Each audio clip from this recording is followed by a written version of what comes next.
안녕하세요. 대한민국 스키터 아놀드입니다. 와, 스프링도 얼마 안 남았고요. 이제 우리나라 스키장도 시즌이 곧 종료됩니다. 벌써 7번째 꼭지가 되네요. 평생 스키 타는 이유, 평생 안전하게 스키 타는 비법, 가성비 일본 투어, 스키 마니아 되기, 국내 투어가 좋은 이유, 스프링 즐기기 등. 오, 벌써 많이 했네요. 아직 못 보신 분들은 재생 목록이 따로 있으니까 거기서 다시 보실 수 있습니다. 이 영상은 이번 시즌 마지막 공감 영상 같은데요. 비시즌 뭐 하세요? 라는 영상입니다. 비시즌에 뭘 해야 되는지, 제가 무엇을 하는지 더 구체적으로 말씀드리기 위한 특별판입니다. 이 영상도 마찬가지로 신체 활동을 중심으로 간단하게 4가지만 이야기하겠습니다. 첫 번째는 생존 수단으로 운동하기입니다.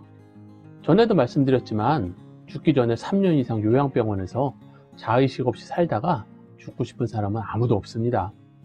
우리가 휴대폰을 생각해보면 휴대폰이 갑자기 다운되면 충전이 필요하구나 라고 생각하며 그 상황을 이해합니다. 그런데 배터리가 20% 남은 상황에서 인터넷이 안 되고 또 15%가 남은 상황에서는 전화가 안 되고 10% 정도 됐을 때 메시지와 메모도 적을 수 없다면 여러분은 당장 휴대폰을 바꾸려 할 것입니다. 요즘은 한 3% 정도 남아도 긴급전화는 되는 것 같습니다. 그렇게 휴대폰이 고장나거나 이상하면 새 걸로 교체하면 됩니다.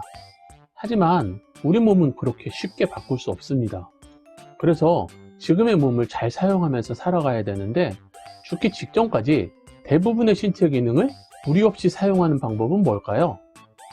여러 연구에서 밝혀졌지만 현 시점에서 최선의 방법은 운동입니다. 건강한 삶을 유지하기 위해서는 운동이 누구나 해야 되는 필수 활동입니다. 즉, 운동은 더 이상 취미 활동이 아니고 건강한 삶을 지키는 생존 수단입니다. 두 번째는 스키 때문에 못한 부분을 운동하기입니다.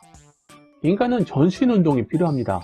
일반적으로 운동량이 줄어드는 겨울에 우리는 스키를 즐기고 있기 때문에 많은 운동을 한다고 생각하게 됩니다. 네, 맞습니다. 대부분의 스키어들이 겨울에 스키를 타며 평소보다 훨씬 많은 운동량을 수행합니다. 그렇게 많은 신체 활동을 했던 시즌이 마무리되면 어떤 신체 활동을 다시 시작하시나요?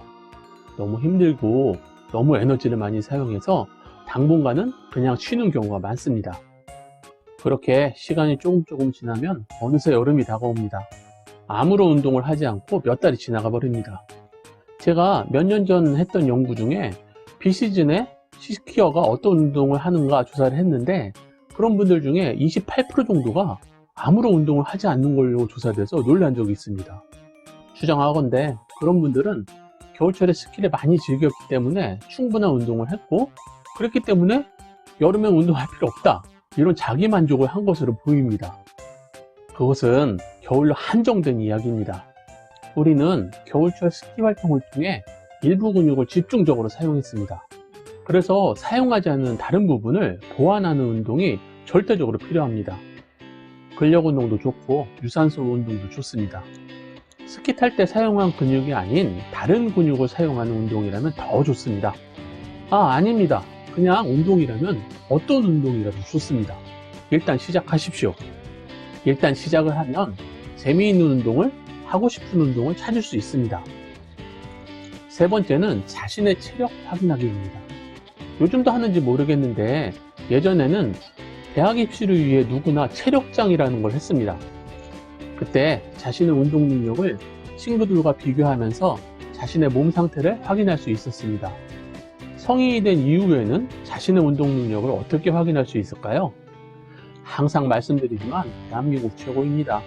우리나라에는 국민 모두가 무료로 체력 측정을 할 수 있는 공공 시스템이 있습니다. 국민 체력 100입니다. 대한체육회에서 누구나 쉽게 접근할 수 있는 여러 곳에 측정 장소를 만들어 놨습니다. 국민 체력 100은 여러분이 사시는 근처에 다 있습니다. 예약만 하고 방문을 하면 현재의 체력 상태를 정확히 측정해주고 몸 상태에 적합한 운동 스케줄을 추천받을 수 있습니다. 인간은 성장기, 장년기, 노년기를 지납니다. 성장기 이후 청년, 장년기를 지낼 때 어떤 신체 활동을 유지해 왔느냐 따라 몸 상태가 다릅니다. 그 결과는 노년기에 가까워질수록 매우 다르게 나타납니다. 분명히 같은 나이인데 딱 보기에도 완전히 다른 연령대의 사람입니다. 누구나 나이를 먹습니다. 그런데 더 젊어 보이는 사람은 이유가 뭘까요? 물론 성형수술같이 의과적 도움을 받을 수도 있지만 제가 생각하는 차이는 운동입니다. 아니, 제 생각뿐만 아니라 많은 연구에서 밝혀졌습니다. 운동은 젊음을 유지하는 확실한 방법입니다. 자동차 박물관에 있는 오래된 스포츠카는 아무리 광나게 닦아도 달릴 수 없습니다. 자동차로서의 기능은 말짱 꽝입니다. 전에 고속도로에서 경차가 160km 이상 달리는 것을 봤습니다. 엔진은 작아도 운전자가 잘 관리하면 효율적으로 달릴 수 있습니다. 우리 몸도 마찬가지입니다. 운동을 열심히 한다면 80대 이상이라도 충분히 40대처럼 스키를 달릴 수 있습니다. 물론 스키장에는 속도 위반이 없습니다. 마지막은 하고 싶은 것 하기입니다. 스키는 계절 운동입니다. 겨울철이 아니면 탈 수가 없습니다. 그래서 우리는 비시즌 기간 동안 할 수 있는 무언가를 찾아야 됩니다. 겨울철 스키에 투자하던 시간이 비시즌에는 심심한, 지루한 그런 시간이 될 수 있습니다. 앞에서 계속 말씀드린 것처럼 비시즌 운동으로 등산, 트레킹처럼 맑은 공기를 마시는 유산소 운동을 하시는 것을 추천드립니다. 그런데 이 운동 종목 또한 날씨에 영향을 미칩니다. 그래서 날씨에 관계없이 항상 할 수 있는 실내 운동을 하나쯤 즐기시는 것도 좋습니다. 저는 거실에서 라이딩 영상을 보며 실내 자전거를 탑니다. 계속 운동 이야기만 드렸는데, 아니 그냥 아무거나 하고 싶은 것 하시면서 행복감을 느끼실 수 있다면 그걸로 충분합니다. 마무리하겠습니다. 비시즌은 스키어에게 매우 중요한 시기입니다. 저처럼 나이를 먹어가는 사람들은 매 시즌 만나는 지인들 중에 하나 둘씩 못 만나는 친구들이 발생합니다. 안타깝게도 죽었습니다. 진짜 저 세상으로 갔습니다. 저랑 동갑인 친구이고 일본 투어도 두세 번 같이 다닌 친구인데 지난 여름부터 못 만나게 되었습니다.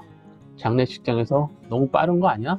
아깝다 라는 말을 하면서도 언제 우리 순서인지 몰라 미리 대비하자고 라고 하는 동창의 총무 친구의 이야기가 공허하게 들렸습니다. 최근에는 마음이 안 좋아 가끔 들려오는 장례 소식에 핑계를 대고 부조금만 보냅니다. 나처럼 아프기 전에 더 열심히 운동하고 더 놀러 다녀 라고 했던 그 친구의 이야기가 떠오릅니다. 물론 지나가다 위에서 떨어지는 돌에 맞아 죽을 수도 있고 황당한 교통사고로 유명을 달리할 수 있습니다. 그런 불행한 사고는 우리가 피하기 어려운 운명입니다. 하지만 우리가 살면서 나 자신의 육체를 잘 살펴보지 못해서 남들보다 일찍 병들어 죽는다면 너무 안타깝습니다. 최근 한국인들의 평균 수명이 남자는 79.9세, 여자는 85.5세입니다. 말 그대로 평균이고 20세 이전에 사고 또는 병으로 죽는 안타까운 죽음들이 평균을 대폭 줄여서 실제와는 많이 다릅니다. 그래서 지금 가장 많이 죽는 나이를 봐야 되는데 남자는 85.6세이고 여자는 90세입니다. 그리고 몸 상태에 따라서 이 나이가 플러스 마이너스 10년 이상 달라질 수 있다고 합니다. 지금 여러분 나이를 기준으로 얼마나 남았나요? 항상 이야기하지만 100살 이상까지 충분히 스키를 즐길 수 있습니다. 작년 일본 자오 스키장에서 만난 할머니가 떠오릅니다.